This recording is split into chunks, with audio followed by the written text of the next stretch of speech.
এই ভিডিও যেদিন রেকর্ড করা হয় সেদিনই ঢাকার সিদ্দিক বাজারে বিস্ফোরণে ১৯ জনের প্রাণহানি হয়, আরও শতাধিক মারাত্মকভাবে আহত হয়। আমি এই প্রাণহানিতে ব্যথিত এবং শোকাহত। আমাদের অবস্থা এমনই হয়েছে যে বাংলাদেশে বেঁচে থাকাটাই অবিশ্বাস্য, অপঘাতে মারা যাওয়াটাই নিয়তি। যাই হোক, আলাপে আসি।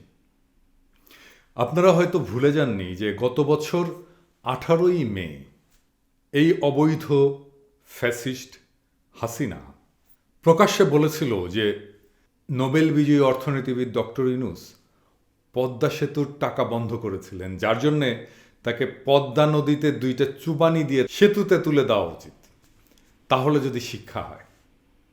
হাসিনা শিক্ষা দেবে প্রফেসর ইউনূসকে। একই বক্তৃতায় সে বেগম খালেদা জিয়াকে উদ্দেশ্য করে বলেছিল তাকে পদ্মা সেতুতে নিয়ে গিয়ে ওখান থেকে টুস করে নদীতে ফেলে দেওয়া উচিত। আমি সেই সময় এই ভিডিওটা করেছিলাম। আমি খোঁজার চেষ্টা করেছিলাম কেন হাসিনা এমন খেপা খেপল প্রফেসর ইউনূসের বিরুদ্ধে। হাসিনা কি প্রফেসর ইউনূসকে তার ক্ষমতার চ্যালেঞ্জদাতা বলে মনে করছে? হাসিনা ভেবেছিল যে এইসব বক্তব্য দিয়ে পার পেয়ে যাবে, কিন্তু বছর গড়ায় নাই। এই সপ্তাহের শুরুতে 40 জন বিশ্বনেতা ক্লিনিক্যালি ডেড এই কাঁঠাল রানীর কফিনে সশব্দে বিশাল বিশাল পেরেক ঠুকে দিয়েছে। তারা হাসিনাকে এক খোলা চিঠিতে প্রফেসর ইউনূসের সাথে সরকারের অসদাচরণ নিয়ে গভীর উদ্বেগ জানিয়েছেন। চিঠির বাংলা অনুবাদ দৈনিক প্রথম আলোয় ছাপা হয়েছে, যেটা আপনারা পড়ে নিতে পারবেন। আমি চিঠিটার উল্লেখযোগ্য কয়েকটা দিক নিয়ে আলোকপাত করব, যাতে এর মর্ম, এই চিঠির মর্ম আমরা যথাযথভাবে অনুধাবন করতে পারি। তার আগে চলেন আমরা দেখে নিই 40 জন যারা স্বাক্ষর করেছেন তাদের মধ্যে কে কে আছেন। এদের মধ্যে আছেন আমেরিকার সাবেক পররাষ্ট্রমন্ত্রী এবং ফার্স্ট লেডি হিলারি ক্লিন্টন, সাবেক ভাইস প্রেসিডেন্ট এবং নোবেল বিজয়ী আল গোর, জাতিসংঘের প্রাক্তন মহাসচিব বান কি মুন এবং উপমহাসচিব লর্ড মেলক ব্রাউন, আয়ারল্যান্ডের সাবেক প্রেসিডেন্ট এবং জাতিসংঘের মানবাধিকার বিষয়ক under secretary general Mrs Mary Robinson, মেক্সিকোর সাবেক প্রেসিডেন্ট ভিনসেন্ট ফক্স এবং বিশ্ববিখ্যাত গায়ক এবং অ্যাক্টিভিস্ট বোনো, বেশ কয়েকজন বিলিয়নার উদ্যোক্তা এবং ব্যবসায়ী ব্যক্তিত্ব যেমন স্যার রিচার্ড ব্রেনসন, মোহাম্মদ ইব্রাহিম, বিনোদ খোসলা এবং নারায়ণ মূর্তি। জেনে রাখা ভালো যে নারায়ণ মূর্তি ভারতের বিখ্যাত আইটি প্রতিষ্ঠান ইনফোসিসের প্রতিষ্ঠাতা এবং এখন ব্রিটেনের প্রধানমন্ত্রী ঋষি সুনাকের শ্বশুর। এরা সকলেই স্বেচ্ছায় দৃঢ়ভাবে এসে দাঁড়িয়েছেন প্রফেসর ইউনূসের পাশে। আমরা একসাথে মিলায় দেখি যে হাসিনার পাশে কারা কারা দাঁড়ায়।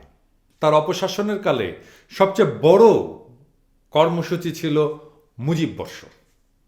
সেই অনুষ্ঠানে দক্ষিণ এশিয়ার বাইরে থেকে কোনো নেতাই আসেননি কিন্তু। আর দক্ষিণ এশিয়া থেকে এসেছিলেন মালদ্বীপ এবং নেপালের রাষ্ট্রপতি, আর এছাড়া ভুটান, শ্রীলঙ্কা এবং ভারতের প্রধানমন্ত্রী। এর মধ্যে শ্রীলঙ্কার প্রধানমন্ত্রী রাজাপাকসাকে আনার জন্যে কাঁঠাল রানী $250 মিলিয়ন বৈদেশিক মুদ্রায় ধার দিয়েছিল, যেটা ফেরত পাওয়ার কোনো আশা নাই। অন্যদিকে কাঁঠাল রানী মোদিকে কি বিপুল পরিমাণে ভেট দেয় সেটা তো আমরা জানি। কাঁঠাল রানী নিজেই বলছে, আদানি চুক্তি থেকেও আমরা আন্দাজ করতে পারি। এরপরে দেখা যাক যে এই 40 জন বিশ্ব নেতৃত্ব প্রফেসর ইউনূসকে কিভাবে বর্ণনা করেছেন। এটা জানলে আমরা বুঝব আন্তর্জাতিক পরিমণ্ডলে প্রফেসর ইউনূস কি অবস্থায় আছেন, তার অবস্থানটা কোথায়। তারা বলছেন যে পৃথিবীর মাত্র 7 জন ব্যক্তি এ যাবৎকালে একই সঙ্গে নোবেল পুরস্কার, আমেরিকান কংগ্রেসের স্বর্ণপদক এবং আমেরিকান প্রেসিডেন্টের মেডেল অফ ফ্রিডম পেয়েছেন। তাদের মধ্যে আছেন কে কে? Nelson Mandela, Martin Luther King, Mother Teresa এবং প্রফেসর ইউনূস। তারা প্রফেসর ইউনূসকে Mandela, Martin Luther King, Mother Teresa প্রমুখ বিশাল বিশাল বিশ্ব ব্যক্তিত্বের সমকক্ষ হিসেবে বিবেচনা করছেন। নেলসন ম্যান্ডেলার কথাই ধরা যাক। তার নাম দুনিয়ায় সকল দেশেই পরম শ্রদ্ধার সাথে উচ্চারিত হয়। তিনি যে কেবল দক্ষিণ আফ্রিকার বর্ণবাদ বিরোধী আন্দোলনের প্রধান আইকন ছিলেন তাই নয়, বর্ণবাদী আফ্রিকা থেকে যে নতুন দক্ষিণ আফ্রিকার জন্ম হলো, সে দক্ষিণ আফ্রিকার প্রেসিডেন্ট নির্বাচিত হওয়ার পরে তিনি স্বেচ্ছায় ক্ষমতা ছেড়ে দিয়েছিলেন।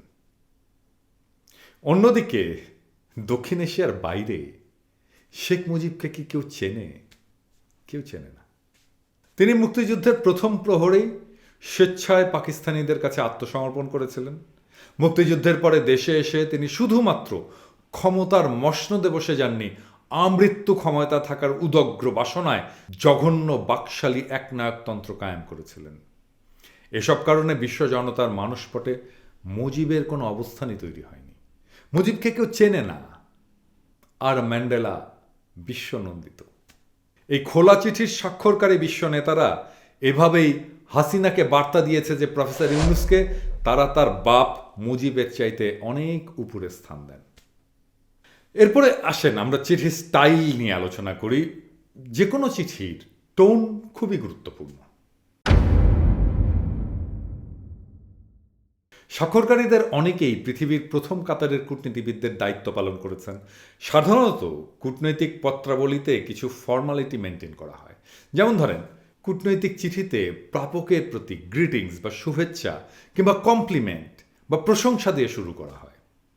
কূটনৈতিক বার্তার শেষেও একই ধরনের প্রশংসাসূচক শব্দাবলী ব্যবহার করা হয়ে থাকে।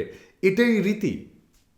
কিন্তু কাঁঠাল রানীর প্রতি চিঠির স্বাক্ষরকারীগণ এ ধরনের কোনো শুভেচ্ছা বা প্রশংসা শুরুতে কিংবা শেষে ব্যক্ত করেননি। অর্থাৎ অবৈধ ফ্যাসিবাদী হাসিনার প্রতি কূটনৈতিক সৌজন্য দেখানোর কোনো প্রয়োজনীয়তা তারা বোধ করেননি। বরঞ্চ বাংলাদেশের প্রতি গভীর শ্রদ্ধাবোধ থেকে তারা এই চিঠিটি লিখেছেন বলে উল্লেখ করেছেন। আমরা সবাই দেখেছি কাঁঠাল রানী এবং তার লেসপেন্সাররা কিভাবে উন্নয়ন উন্নয়ন বলে দিনরাত্রি 24 ঘন্টা তাদের মুখের ফেনা তুলে ফেলে। তাদের পরম দুর্ভাগ্য যে খোলা চিঠিতে অবৈধ হাসিনা সরকারের উন্নয়ন সংক্রান্ত কোনো প্রকার স্বীকৃতি দেওয়া হয়নি। পক্ষান্তরে তারা বাংলাদেশের জনগণের সাহস, উদ্ভাবনী শক্তির প্রশংসা করেছেন এবং সেই সঙ্গে প্রফেসর ইউনূসের মহান অবদানের কথা উল্লেখ করেছেন। এগুলোর মধ্যে রয়েছে গ্রামীণ ব্যাংকের প্রতিষ্ঠা, যাকে তারা আখ্যায়িত করেছেন একটি বিশ্ববিখ্যাত প্রতিষ্ঠান হিসাবে। খোলা চিঠিটাতে তারা গৃহ নির্মাণ, সোলার সিস্টেম, টেলিকম এসব ক্ষেত্রে প্রফেসর ইউনূসের যুগান্তকারী অবদানের স্বীকৃতি দিয়েছেন। একথা অস্বীকার করার কোনো সুযোগ নেই যে আজকে যে মোবাইল ফোন আমরা ব্যবহার করছি এটা স্বপ্নদ্রষ্টা প্রফেসর ইউনূস। তার বিভিন্ন উদ্যোগ পৃথিবীর বিভিন্ন স্থানে বিস্তৃত হয়েছে, সে কথা উল্লেখ করতে তারা ভোলেননি। এ উপলক্ষে তারা বলেছেন যে গ্রামীণ আমেরিকার কথা, যার মাধ্যমে ইতিমধ্যে $3 বিলিয়ন ঋণ বিতরণ করা হয়েছে, যার পরিশোধের হার 99%। আর হাসিনা 4.2 বিলিয়নের জন্য ভিক্ষার ঝুলি নিয়ে IMF এর কাছে যায়। মোট কথা, কাঁঠাল রানীর উন্নয়নের বয়ান বিশ্ব নেতাদের কাছে হালে পানি পায়নি। এই বয়ানটি যে কত বড় ভণ্ডামি সেটা বুঝতে আর অন্য কোনো প্রমাণের প্রয়োজন নেই। পক্ষান্তরে প্রফেসর ইউনূসের উন্নয়ন মডেলটি যে বাংলাদেশ এবং বাকি বিশ্বে কার্যকর এবং প্রশংসিত হয়েছে সেই কথাটাই এই বিশ্ব নেতারা পরিষ্কারভাবে তুলে ধরেছেন। এই খোলা চিঠিতে প্রফেসর ইউনূস সম্পর্কে কয়েকটি প্যারাগ্রাফ আছে, যার মাধ্যমে স্বাক্ষরকারী বিশ্ব নেতারা হাসিনার কলিজার ভিতরে একটার পর একটা বিশাল বিশাল টেটা ঢুকিয়ে দিয়েছেন। প্যারাগ্রাফটি আমি পড়ছি, আপনারাও পড়েন। মোহাম্মদ ইউনূস গ্রামীণ টেলিকম বা গ্রামীণ ফোন থেকে আর্থিকভাবে লাভবান হননি, বরঞ্চ তিনি যেসব প্রতিষ্ঠান গড়ে তুলেছেন সেগুলির মাধ্যমে নিজেকে নিয়োজিত করেছেন দারিদ্র্য বিমোচনের কার্যক্রমে। তিনি ঢাকায় সাধারণভাবে বসবাস করেন। তার মতো একজন পরিপূর্ণ শুদ্ধ মানব ও তার কর্মকাণ্ডগুলো আপনার সরকারের অন্যায় আক্রমণের শিকার হচ্ছে এবং ক্রমাগত হয়রানি এবং তদন্তের মধ্যে পড়ছে। এটি অত্যন্ত বেদনাদায়ক। এই প্যারাগ্রাফটাতে 3টা বিষয় পরিষ্কার। প্রথমত, প্রফেসর ইউনূস হচ্ছেন সততার প্রতিমূর্তি। তিনি নিজেকে বিলিয়ে দিয়েছেন দারিদ্র্য বিমোচনের মহান কার্যক্রমে এবং তার জীবনযাত্রা অত্যন্ত সাদামাটা। তার এই ইমেজের পাশাপাশি হাসিনার ইমেজ কি? বিশ্ব নেতারা খোলাখুলিভাবে এ বিষয়ে বলেননি, কিন্তু আমরা রিড বিটুইন দ্য লাইন্স করতে পারি। ইউনূস সাহেব পুরোপুরি একজন সৎ ব্যক্তি। এই কথাটা বলে হাসিনা যে কি পরিমাণে অসৎ এবং দুর্নীতিবাজ সেই দিকে অঙ্গুলি নির্দেশ করেছেন। এই প্যারাগ্রাফের এবং খোলা চিঠিটার সবচেয়ে উল্লেখযোগ্য অংশটি হচ্ছে এই যে এতে ইউনূস সাহেবের বিরুদ্ধে অন্যায় আক্রমণ ক্রমাগত হয়রানি এবং বারবার তদন্তের জন্যে অবৈধ ফ্যাসিস্ট হাসিনাকে সরাসরি দায়ী করা হয়েছে। অর্থাৎ এই খোলা চিঠিটা হলো হাসিনার বিরুদ্ধে আন্তর্জাতিক নেতৃত্বের অভিযোগপত্র বা চার্জশিট।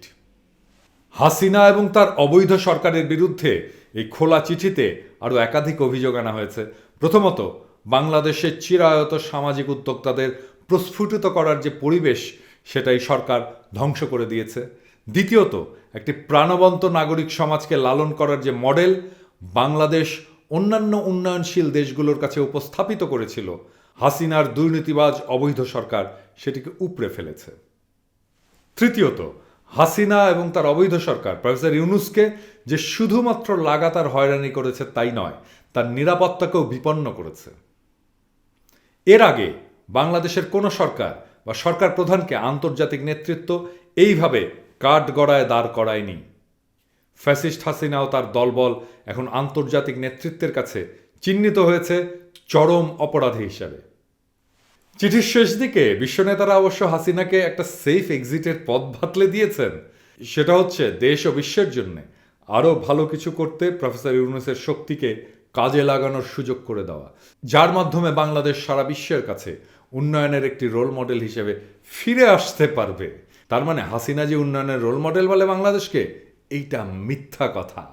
সাদা কথায় সময় আর নাই হাসিনা, মানে কেটে পড়ো।